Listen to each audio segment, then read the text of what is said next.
it's a topic. It is a topic that we hear a lot about on the podcast, and it is incredibly important to have the right business culture because it really sets the tone and the pace for everything in the face of the customer. And I can't wait to talk about this. Want to thank so much to Jasper Engines and Transmissions for their support. You know, here's another reason to choose Jasper. It's their commitment to continuous improvement. Their investment in research and development, product updates, and remanufacturing processes. Now, I was at their plant, and I saw this stuff in action. And boy, do they work hard to get it all right. It means Jasper provides the perfect product because they're so passionate about it. Hey, I'd like to welcome Kirk Richardson, owner of South Street Auto Care in Rochester, Michigan. Hello, Kirk. How you doing? Good, man. Eric Svedberg, owner of Automotive Specialists in Virginia Beach, Virginia. Hey, Carm. Hey, everybody. Eric. Hey, you were just on with me about 3 or 4 weeks ago with your millennial technician, Rex Kate. That was a great episode. I encourage everyone to go back and listen to it. It was about growing your own tech. Yeah, thanks for having us. That was great. It was wonderful. It was just a great episode. You just can't miss it. And Bill Greeno, owner of Quality Automotive and Smog in Truckee, California. Good morning. So we got a way East Coaster, a mid East Coaster, and a Pacific. Glad to have you guys here. Okay. Culture. You know, a strong business culture is critical. The pundits say, and the guys who are running a great business say, to sustaining a business that attracts great team members who care about your customer, because they care about themselves and the team and the company. And building that for many seems to be a daunting task. And I want to go to you, Bill, right away. You've got a great stat to share with us.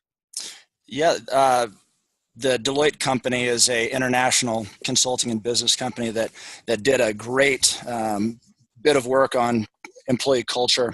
68% of employees believe that their company is not doing enough to create a positive culture at work. The other part of that survey is that 91% of the companies that have invested in their culture see that in their financials at the end of each year. So it's exciting. Yeah, it sure is. And, you know, could you just give us an overview? By the way, everyone, Bill does teach a culture class for the Institute, right? That's correct. In fact, a little plug, at STX this year, I'll be teaching this class. It's my favorite class to teach. Cool. So culture is something that is, it's like online presence. If you don't manage it, it will be managed for you. If you don't pay attention to it, the culture that you're going to get, because there's always a culture, may not be the one that you intend. Aha. There's the secret. So it's a full-time job. Yes, it is. For everyone in the company. I think Kirk was talking about that in some of his notes. Mm-hmm. Kirk, curating culture, you say it's hard work. It is hard work. So I've owned shops for 11 years. I bought a pretty large shop about 4 years ago, and I walked in the door and I said, we need to shift the culture. And literally every day for the last 4 years, right, we have spent time working on culture. You know, it is a never-ending process, and it is hard work. And it's not only is it hard work, it's gut-wrenching work, because you're looking at people, and you know, you're really talking about these abstract topics. You know, some of it is very behavioral oriented, and you're looking at people and saying, hey, that behavior that is natural to you, that is your norm, is not the norm, right, with what we're doing. Or, right, which is gut-wrenching, looking at people constantly and saying, hey, not going to work, you know, is hard work, and that takes time, right? And it is a never-ending battle, and it is something that we constantly assess.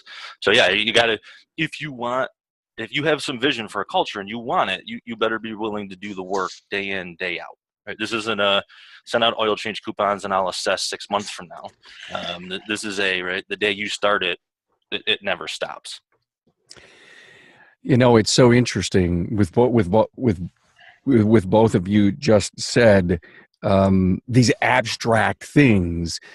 It's got to be so tough. And Eric, let me ask you, because I know you're about ready to reinvent your culture and take it from, I don't know where it is now on a scale of 1 to 10. If it's a 3 or 4 and you're looking to go to a 10, I mean, are you looking at this as an Everest to climb? Is your team on board? I think I'd look at it that way if I didn't have a business coach that is helping me get there. If I was doing it on my own, it would definitely not be easy. But if with some guidance and kind of been there, done that, I think we can make it, and it'll go much smoother. So let's get into some brass tacks, guys. Culture. It's about the values and beliefs and the basic underlying assumptions that are true for the business and the team. And so I think it may have been you, Kirk. We found someone doing something right, and we build that into our hey, this is the exact thing that we need to do as a team, and why and how does it affect what we do as a company and our customer? Because when you catch people doing the things that are right for the business culture and the team, so why it's hard work is you have to be looking for every positive and looking for every negative. Is this true, guys? Absolutely. Yeah. It's culture is bred from what we as owners and managers pay attention to. If our staff sees Kirk paying attention to their behavior, then they're going to understand that their behavior directly affects the culture.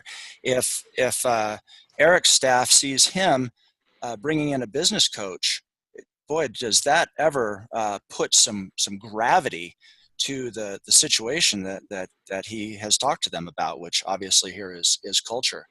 I think that one of the places where we can, jumping into brass tacks, where we can help our staff to be self-regulating in their culture is by sharing numbers with them. It's a piece of the equation that, pun intended, I guess, it's a piece of the equation that we don't often talk about. We talk about activities and being a good team and doing team building activities to culminate this great feel good.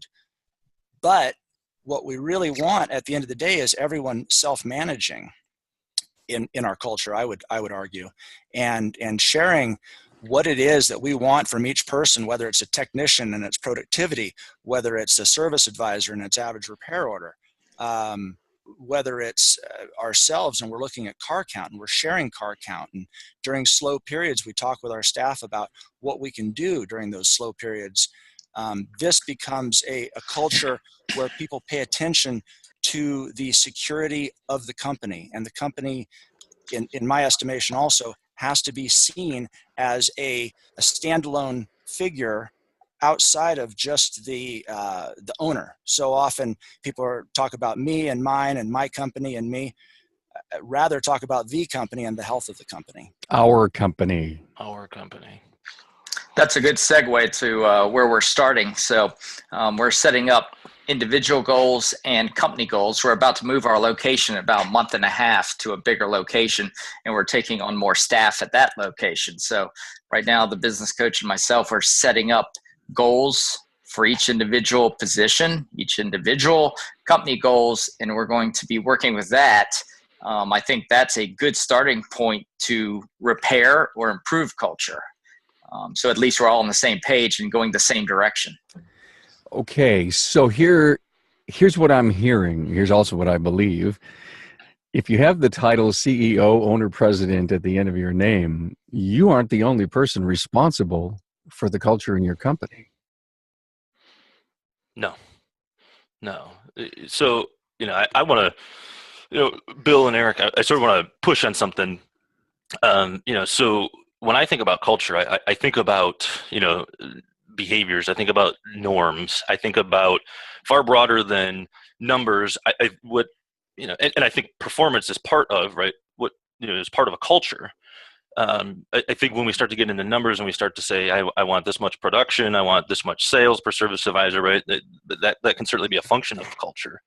I think there's a much broader part of culture that we miss, which are these small little nuanced behavioral items, right? So we talk about culture a ton. So I went downstairs and we got 5 service advisors, and I asked them, I said, hey, what do you think of our culture? And here's what the words that came out: humor, warmth, helpful, village, accountable, reliable, mentoring, encouraging, right? None of those are, we produce a lot of hours, right? So I do what I would never want anybody to do. And, I don't claim to have the best culture, right? Every culture is unique and everybody has their own vision of what that should look like. I would never, I wouldn't want it to be exclusively bogged down in, right, performance-oriented things, right? So for us, we walked in and we said, hey, what are the normal behaviors that occur right now, good and bad, right? And we really looked at the leaders that were I looked at the leaders that were in the building and said, right, what are the good and the bad behaviors? And I went after the leaders and I said, hey, we're going to amplify the good behaviors. We need to root out the bad behaviors, and we need to define these, right? And we need to put them on paper. So we have a full, and I think you've seen this, Carm, but it's a full 1-page. Here's a bunch of behaviors that are acceptable. Here's a bunch of behaviors that are not acceptable. And, we defined that. None of it has anything to do with how well you do your job. All of it is these soft skills. So I think performance is part of that culture, but I would never want to forget about the rest of that, because none of the things that came out of my people's mouth were, hey, we turn a lot of hours. Do you think that's a good starting point, that side, or do you think the goal and numbers side is a good starting point? I would almost immediately start with the soft skills. I would always start with soft skills. What we've seen, and what I've seen, and I've owned shops for 11 years, is if your people enjoy working with each other, they'll produce far more work, far more work, right? Than they will if all you talk about is, hey, perform more work, right? If they can show up and be happy and enjoy the culture, right, you're going to get far more performance out of them. I'm going to tell you, it's painstaking. Right, it's painstaking to create a culture where people like each other, because you got to uproot some things and you got to uproot some people. If the culture, and I want to be clear about this too. You can have a culture that's all about performance, and I wouldn't say that's better or worse. I would say, right, do you have the leadership to sustain a culture of performance oriented, right? And do you have the people in the building to align with that? Right. So because here's the deal: if you don't have guys in your shop right now, and not you, Eric, just people in general, if you don't have guys in your shop right now that can actually do the work, it's irrelevant. You can go talk about performance till you're blue in the face if you don't have the people that perform the work, right? So I would almost always start with the behavioral soft skill side of it, right? How do we want to treat each other, right? And that will, right, radiate out as well. Something I've learned is, right, we get into these soft cultural things, and that stuff radiates right out to the customer. They walk in the door and they are like, something is different. So that's where we started. I think I'm guilty of looking at those items you described, the soft skills, during the interview process of an employee, because I have a pretty thorough interview process, and we talk about those things, and I'm 100% guilty of not following through after the hiring to enhance those soft skills. So I agree. Yeah, I would am I muted? No, I'm not. I agree with Kirk on that. And if I was to define what you're talking about, Kirk, I would call it common values or shared values. Yep. And that's the first thing that I believe that should be focused on, provided that the company is solvent. And that's why I bring up the financial piece first, because not because it's the most important, but without the financial piece, there is no company. So I think what you said that was pivotal for me was there's nothing if you don't have people that can do their job. And so when I think about people doing their job, I want to give them a clear expectation of what their job should result in. But along the lines of the common values, I've got one of my slides here, which I really like. Is it showing right there? Of course, it's backwards on mine. I don't know if it's backwards. You're for good. you. No, we're we're good. seeing it good. So loyalty is the number one thing that employees want and that employers want from employees. Enhanced work experience is number two. And I think enhanced work experience is one of those places where we can do wonderful things for our staff. In staff meetings, just asking the staff what they want can be crazy and fun. One of the things that came from a staff meeting at our shop was one of the guys flippantly said, "I think we should get massages at work." Well, how hard is that? You know, there's a million massage therapists out there that need car work done. They're easy to find, and to have to give them 15, 20, 30 minutes was amazing. And now our staff has the ability to schedule as part of their as part of their medical package. We have a massage therapist that they can go online, schedule with, go over during lunch, go over after work. Every now and then we have them come in during the day, and of course the conversation is, boy, we're not turning any wrenches, we're not fixing any cars. How can we do this during the day? Well, the answer is that with an enhanced work experience, with this environment that's so wonderful, we get more done. Sure. I mean, people love, for the shops that close for lunch. I think across the board, if you were to ask owners, how were you affected financially, back to the financials, how were you affected financially when you started closing for lunch? And I believe that overwhelmingly you'd find that they made more money. The massage portion was unexpected.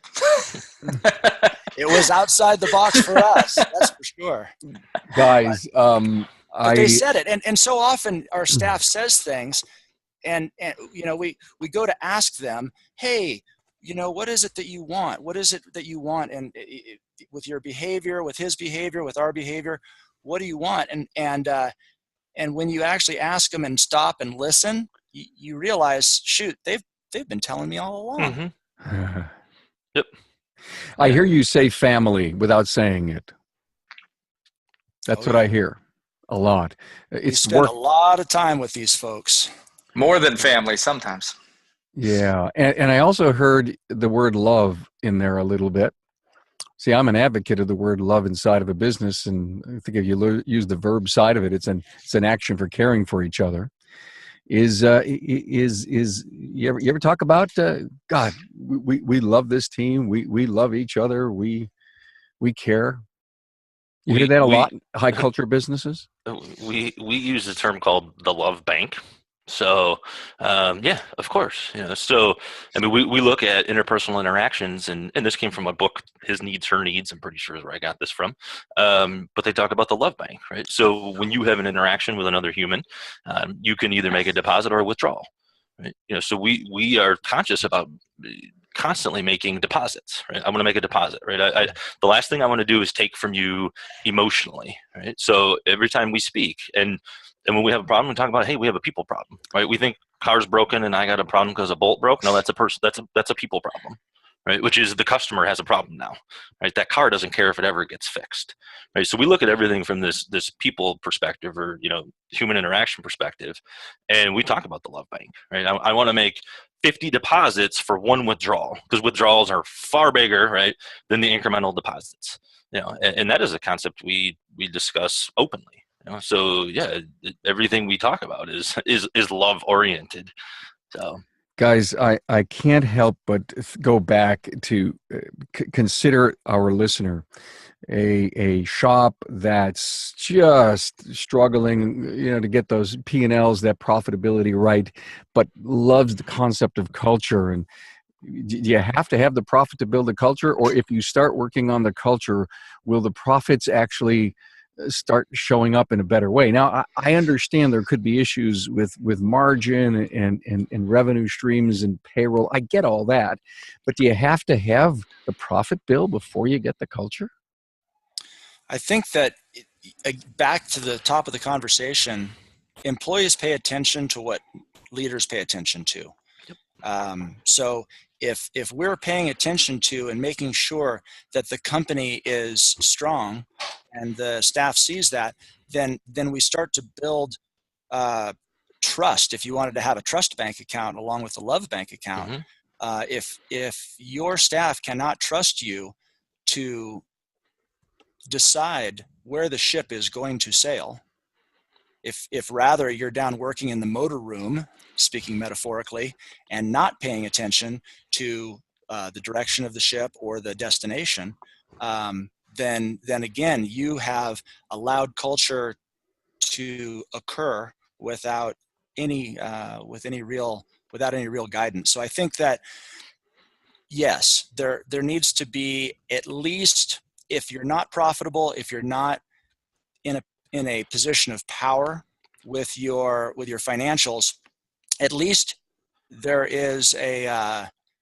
interest in trying, in making the effort, that the staff sees you paying the bills. One of the things that one of my newest employees came in the other day, and he said, "Oh, paying the bills?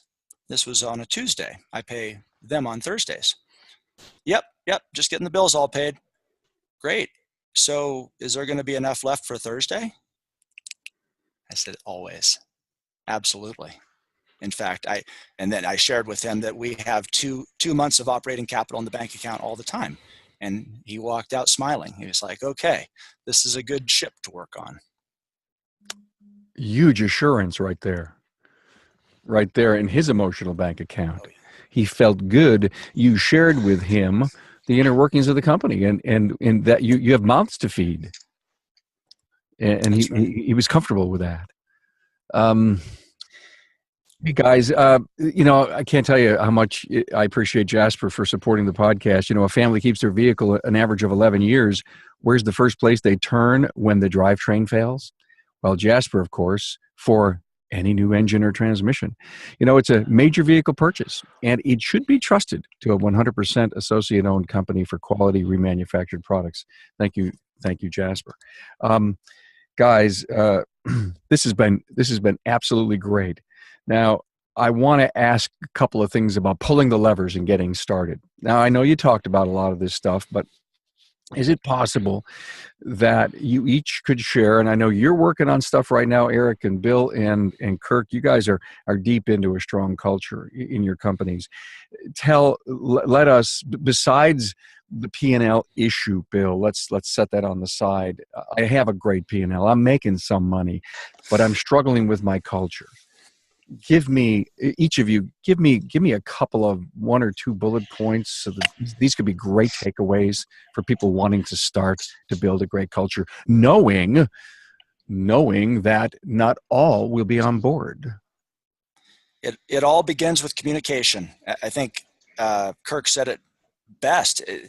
His entire focus at this point, with obviously a very advanced culture, it revolves around the way that he communicates and the way that he expects his staff to communicate, and the fact that they actually review with behavior. I'm sure a huge part of behavior is the communication. Another shameless plug, I'll be teaching a class on communication at STX too, because you just can't have enough practice, and it's something that we have to constantly practice. It's something that we need to look for opportunities to work on it, whether you're reading books about it, practicing it with your staff, asking for feedback on your communication from your loved ones, the people that are nearest you. Communication. If it was easy, everybody'd already have a great culture. Add to that, Kirk. So I mean, for people who aren't that interested in doing all of the hard work, right, to say, here's a defined culture, here's the norms, let me go through this. At a minimum, if you want to just alter your culture, be a strong leader. Right? People will take cues from the leader. Eyes are constantly on the leader, right? And the behavior that you exhibit, right, your people will follow, will watch, and say, hey, here's the behavior I see from the leader. Here's behavior that I'm left to think is appropriate to fit into this culture, right? So if you're a leader worth following, that will literally make your culture 10 times better immediately, right? So if you can look within yourself and say, what are the behaviors that I need to get rid of? What are the behaviors that I need to like reinforce and, show my people, right? Your culture will change pretty quickly. Go ahead. You're going to say something. No, I just love what you're saying. Let me interrupt and add something to that. Bill, the Tchart, the pluses and the negative behaviors you're looking for is a great start. Do it yourself, then share it with your people and see if they could add or subtract to either side, and let them slowly get a feel on paper where you are thinking and why are we doing this, boss? Because these are things we need to do more of and less of. It's almost like great first step, but I agree with you on the leadership piece. If you're going, hey guys, come and see my new Avalanche, isn't it great? And they haven't had a raise in 3 years, that's the wrong message. Right. So I think the other thing in this is, something we do regularly with every single person in the building. We sit down every 3 months. We go through a formal, and it's quick. We spend no more than 20 minutes, but we sit down with every single employee and discuss behavior against what we have defined as cultural norms. Right. So we sit down in a room and we assess behavior, which, I don't always love saying that because I feel like it's a little bit rudimentary or elementary even, but we just value how we treat each other and the behavioral norms within our organization probably more than we value anything else. Give me an idea of what comes out of those meetings. I don't know. Grown men cry for good and bad reasons. We get yelled at. I don't know. All sorts of things. How transparent? Yeah, well, you got to be honest. And that's like this hard, gut wrenching, painstaking part of it is you have to be willing to be honest if you want to alter the culture. Do you feel like a parent sometimes? Yeah, paternalistic a little bit. But here's the deal. I'm subject to the same review, right? What I don't do is say, I get to assess all of you. And at this point, I don't really do any of the assessments. One of our managers, John, does all of the assessments, but I sit in on multiple of the reviews, but I'm subject to the same exact review. And we get into when people want to talk about this, I say, hey, if your strength is assessing other people and their behavior, right, and working your way through these conversations, I would love for you to do it because it's gut wrenching for me, right? So, now it gets into, right, what are your strengths? What are you good at? What is an appropriate thing for you to be doing? But, I'm just a subject to them. In the beginning, when you were doing these, Kirk, what were you learning about you in the early days? I'm not nearly as tough as I thought I was. So you get into this, I'll tell them such and such, right? And then when you sit down and write this on paper, and you got to sit in a room in a non-heated conversation in which you're trying to get someone to understand, recognize their behaviors, and alter their behaviors, you're just not as tough as you think you are. From a I'm going to tell this guy. It's really easy to tell people when you're angry. Which is not super productive in general. And, you're sitting down saying, we're going to have a nice civil conversation and I'm going to deliver some bad news to you. Yeah. I learned I'm not as tough as I thought it was. Thank you for that. Eric, with all that you've been hearing now and you are on your way. My journey. Pardon? My journey. Your journey.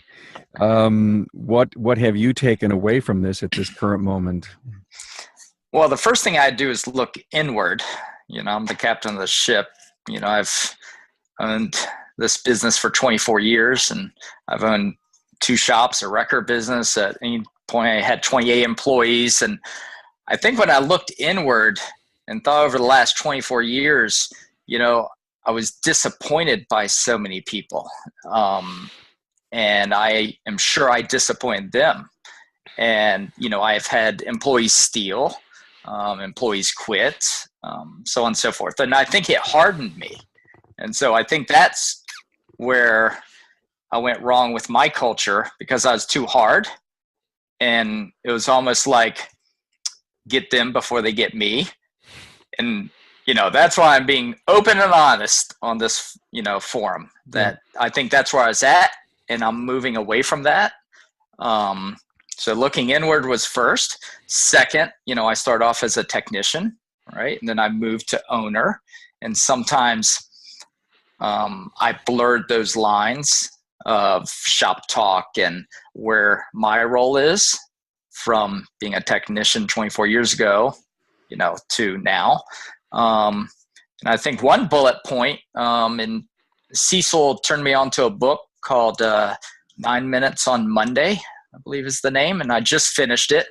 And for anyone wanting to start this journey like I am, that has some really good points, just a few minutes each week on concrete examples of what you can do to shift that, culture and focus.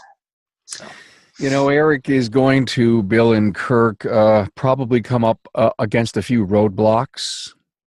And I'd like to ask both of you, as you look back into your culture development in the business, can you share with us a couple of examples of people that didn't make the cut and why?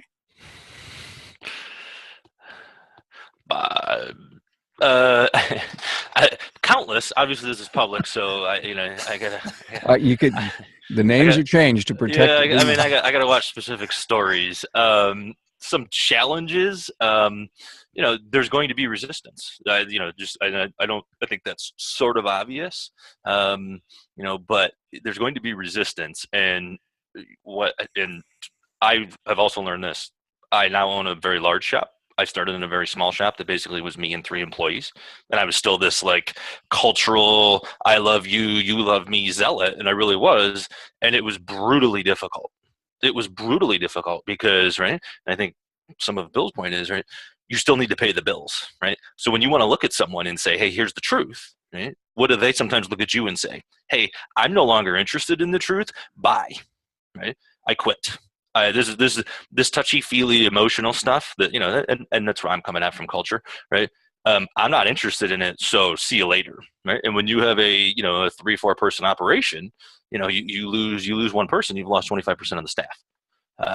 So it gets scary and it is challenging, and it's a much longer journey to build culture in a small shop than I think it is in a larger shop, honestly.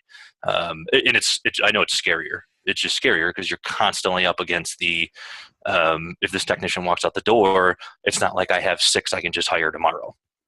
So, that's a huge challenge. And, I could probably go on and on and on about what that looks like in a small shop. Okay. In your 11 years, you can count on 2 hands where the challenges were huge. 4 hands? Every single day in my small shop that I owned for 10 years, the challenges were huge from a cultural standpoint. I guess my point is, Bill, I'm trying to get across that there's no pixie dust that goes on this thing and it makes it work. Yeah, I really, really like what Kirk is doing. I think that our ego gets involved in so much of this. What Kirk was talking about, I'm gonna go yell at this guy, and then when you actually sit down, you don't yell at him. I think when we anticipate, we have these internal conversations with ourselves about the guy that's late every day, right? And I'll tell you what, the next time he's late, I'm going to sit down and him down in the office with the door closed, and we're going to have a conversation about this. And when we actually sit down, what we find are more often than not people who just didn't understand. They didn't think you were paying attention. They didn't think it was important that they showed up on time. You never said anything. So what Kirk is doing is he's taking the air out of that balloon that says, oh my gosh, this guy's going to quit, or I'm going to fire him. This is horrible. Because instead of having a sit down that no one's expecting, Kirk, come into my office, we need to have a talk. Oh boy, the pit goes in his stomach, right? Instead, it's time for the quarterly conversation. It's beautiful. I think it's wonderful. As far as to answer your question, Carm, as far as staff that just didn't go with the flow, it's perfect. Because if you're having the conversations about these shared values, as we talked about earlier, and they don't share the same values as everyone else in the shop, then it's good for them and it's good for you that they're not there. Right. Yeah. Go ahead. I can give you a story to powerful culture, right? That is a story I'm willing to share that doesn't, probably pinpoint one person, because this has happened on multiple occasions. We've hired people, and this is how strong our culture is, right? This is how strong, right, these people value this. They have come, right, as a group. As we have 8 technicians and 4 service advisors and a manager. As a group, right, came to, right, me and the manager and said, hey, new hire, hard no. Nope, not a cultural fit, must go. Don't care how much work that guy can produce. Not interested in like hanging out with that guy 42 hours a week. Pass. See ya. Like, and if he doesn't go, we go. It's a gang right? fire. Yeah, because, and this is why it's tough. So you have to, right, as the leader, as the manager, you have to look at this and say, the numbers are great from this guy. He's paid appropriately. He produces a ton of work. This is going to hurt financially, right? But the culture wins, right? And the people are like, I don't care how much financially it hurts. I don't want to hang out with this guy 42 hours a week. So either he goes, right, or we don't believe anything you say, because what you say constantly is culture trumps numbers, right? Culture trumps everything. So you got to live into that. That's the point. I think that the strength, the founding granite of a good culture is that you're unwilling to move from it. Mm-hmm. Yeah. I mean, that's where the magic happens. I think sometimes we see all of a sudden everything is just clicking and working and it's due to a healthy work culture. When you just can't explain how well things are going and you're getting these great reviews, your staff is happy, mm-hmm. the customers are telling stories about your company and bragging about their shop that they do business with. Mm-hmm. It's cultural. It is, and it's beautiful. Yep. One thing on hiring that I think goes to culture. I was at the Ratchet and Wrench conference in Chicago, and we were doing a roundtable discussion. I think it was someone from Elite. He said that in general, you hire people for what they know, but you fire them for who they are. And if you think about that one for a while, that's right. Be true each time, and exactly what Kirk was saying with the gang fire. Yeah. So one of the things our interview process is almost exclusively behavioral and do you match with our core values. Like we have formed countless questions around, if we hired you, do we want to be around you?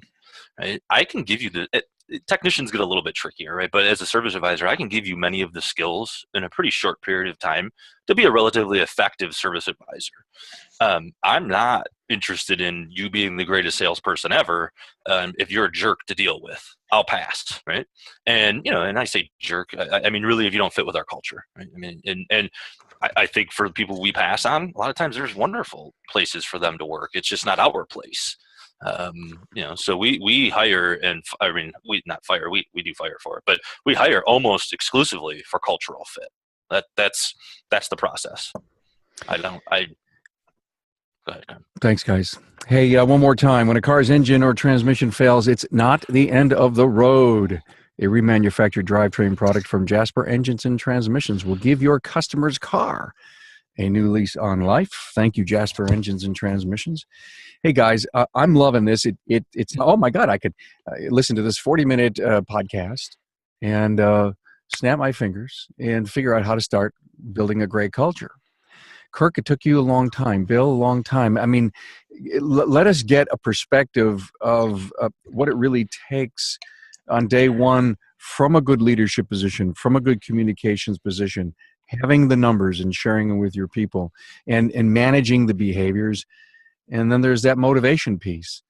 If I wanted to start from scratch, Eric's starting not from scratch, but Eric is starting. Give Eric, Kirk, and Bill a timeline that he would expect to see the shift. I know that's a tough question. Help him out. Yeah. How big is your shop? Currently 3 bays. We have 5 employees, but we're about to move to 7 bays, and we'll have 9 employees. Okay. I think the moment that you turn your attention towards having the culture that you want, you start to experience it. You start to experience the cultural change from within. Kirk talked a lot about his own feelings and being touchy-feely, if you will, with this whole process. As soon as you got really serious about it, Eric, I'm sure that it probably felt great. It begins with intention. It follows through with sharing your intentions, the vision that you have, that you want, and being the person that you want them to be. We teach so much by example.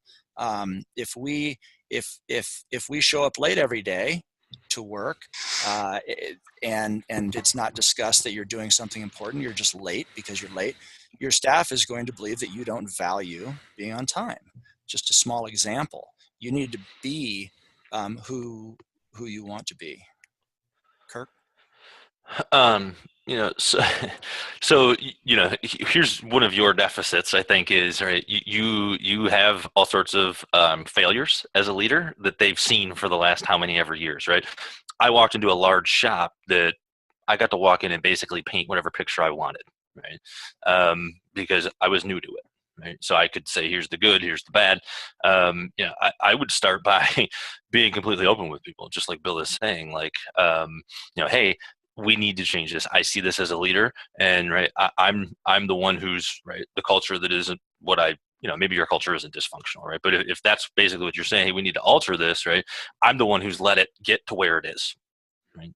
That's on me.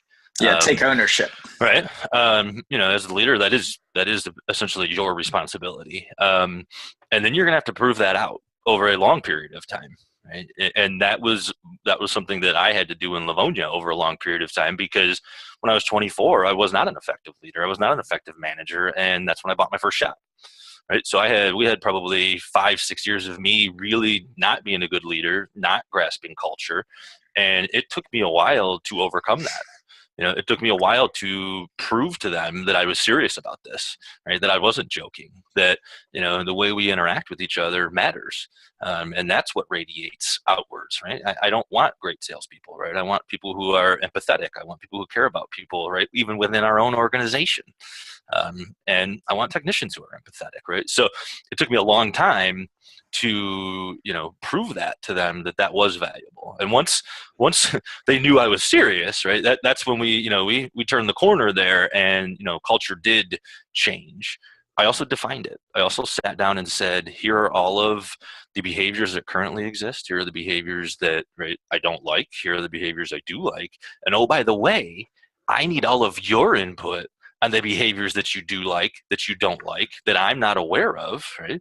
And we need to have an open conversation about this, right, as a company.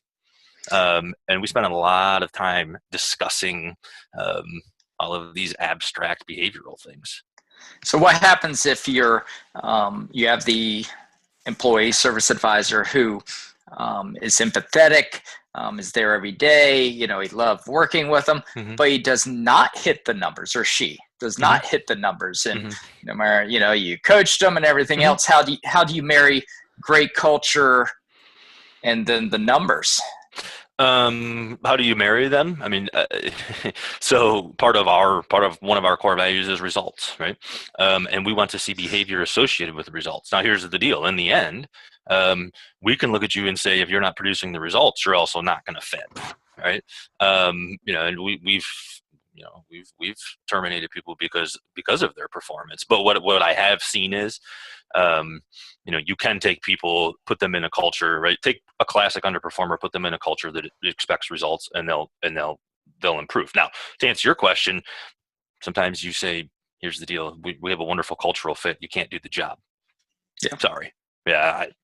So it's not, it's not all rainbows and everybody says, oh, yeah, I fit the culture and I do my job so well. Like, no, sometimes you still suck at your job. It's not a Disney movie. It's not a Disney movie is what you're saying. Yeah. I think it's a great point to bring up, that what Kirk said, that the result is one of their behaviors.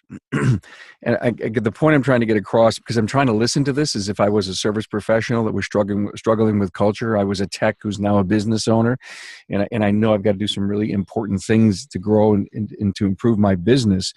And I think leaders They always say, well, leaders are born, and we all know that's not true. You can all become a great leader. A cultural leader, same thing, Bill? Absolutely. Absolutely. I think what I was kind of playing over in my head as both Eric and Kirk were talking is and we haven't talked about it this morning much, is when we have these opportunities to speak with our staff, it is telling them what we like, telling them what they did right, telling them the good things as well as the bad, which I'm sure come out of the conversation that Kirk has quarterly, and I'm sure has been coming for Eric as you go along. There's a technique called the positive negative positive, the PNP, where you sandwich that behavior that needs correcting between a couple compliments, a couple nice things. One thing that I feel very strongly about, back to Kirk was talking about interviewing and hiring, is people's strengths. Marcus Buckingham's Now Discover Your Strengths is one of my favorite all-time books. And in fact, before someone even gets an interview at our shop, they need to complete their strengths finder so I can review their strengths and decide whether or not they're going to fit. And if they don't fit, that's fine. They don't get an interview. I send them a letter that says, thank you very much. And they're on their way without investing a whole lot of emotional time in this interview process. It doesn't mean they're a bad person, but there are particular strengths that fit with our culture, that fit in the automotive industry culture, quite frankly. And if you spend a whole bunch of time trying to run damage control, trying to correct what people do not naturally do, then they will never be great. The only way that people can be great in your company is if you help them to focus on their strengths. If they don't sell well because they're just afraid of selling, for instance, as a service advisor, well, let's talk about, are they a great communicator? They're just afraid of selling. Okay, they're a great communicator. How can we take this great communication and bend it to where the person actually wants to buy from them? And maybe that's your electronic inspection process where you allow the technology to do the selling, and you just have great conversations. Or maybe you're a great salesman and you're really pushy and you're not a great communicator. There's ways to take people's strengths and bend them into what you want. Tiger Woods was a great long gamer and a great putter. He sucked at his short game. It's part of the book, Now Discover Your Strengths. And he took a year off to focus on his drive and his putting, not his middle game, not coming out of the rough, not sand traps. Mm-hmm. That's damage control. I took strengths finders, and I didn't believe them, Bill, when I got them. And let me just, as a side note, I got my strengths finders, and I said, well, this isn't me. Yeah. And back when I was in corporate America, and I said, wow, I'm so surprised. And then I started to really read about it, and I put the app on my phone, and I realized it got me, it nailed me.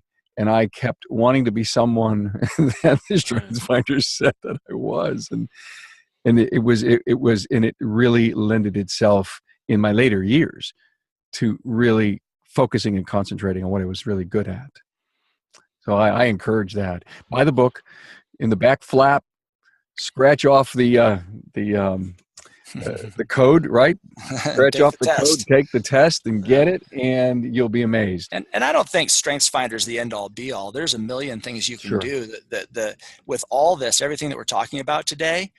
Culture is founded in consistency. You have to be consistent with whatever you're doing. If you're going to have an interview process, don't change the process every time you interview someone.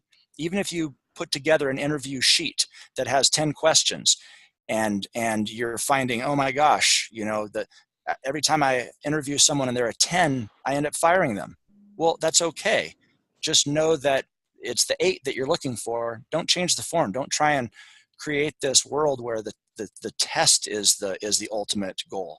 The ultimate goal is to be consistent and find what works for you with your culture and your shared values of your shop. and getting people into that shared environment.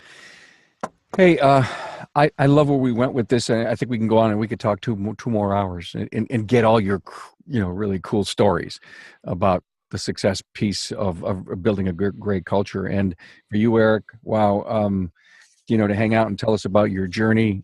Maybe what we need to do is to come back in a year with you three and talk about where culture is today in business and how you're doing.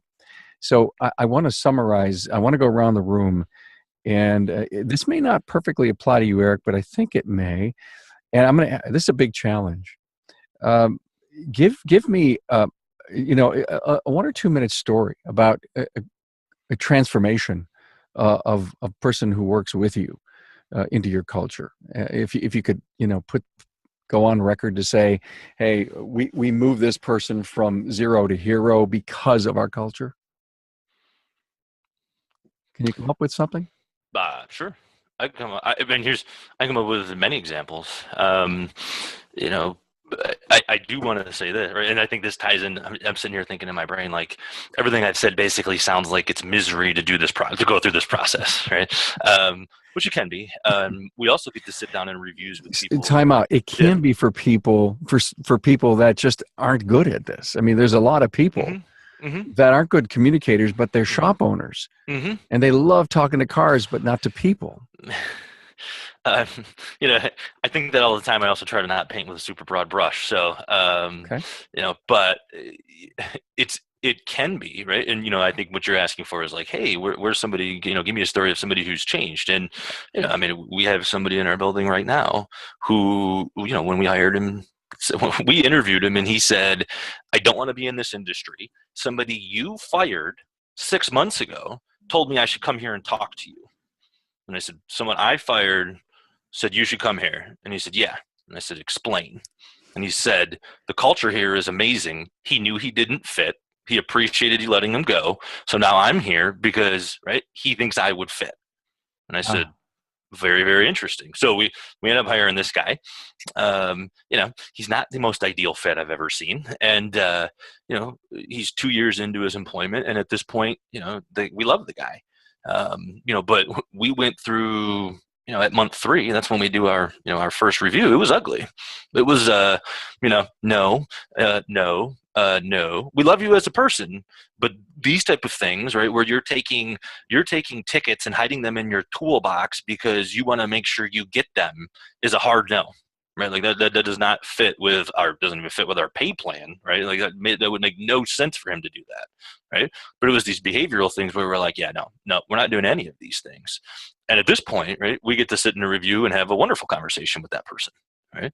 And we have 13, 14 people that we do these reviews for. And at this point, we've had hiccups, I think, with probably 10 out of the 13, but we basically get to sit down and spend 20 minutes heaping praise on somebody, saying, you're awesome, right? We love spending days with you because, right, your behavior aligns with, right, the behavior that we want to see.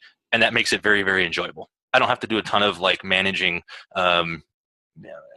childish behavior. We just don't do that here. So, and we've taken some people who really, really acted like children, and right, and through these review processes, it has changed, how they do behave. Thank you for that. One of the things that I really want to highlight that I continue to hear this whole hour is it's never the person, it's always the behavior. And I think that is so critical from a leadership's perspective. You never want the person to leave the room and to feel that it was that they're a bad person. It's just that the behaviors that they're demonstrating doesn't work in our world, in our culture, in our business. And I think that's an important point. Bill? I would say that as trust is built, we emerge as the leader. And until we emerge as the leader, we're not going to be able to transform or affect any transformation of this individual into our culture. My person I hired about a year ago, it became incredibly apparent that he had his trust violated by employers and people in his life for much of his life. And it was very clear, because he would say, I don't believe that, or you're going to have to show me, was his kind of communication style. And really, we didn't start to succeed together until he truly believed that he could trust the people around him, not just me, but the entire staff. Good story. Thank you. Eric.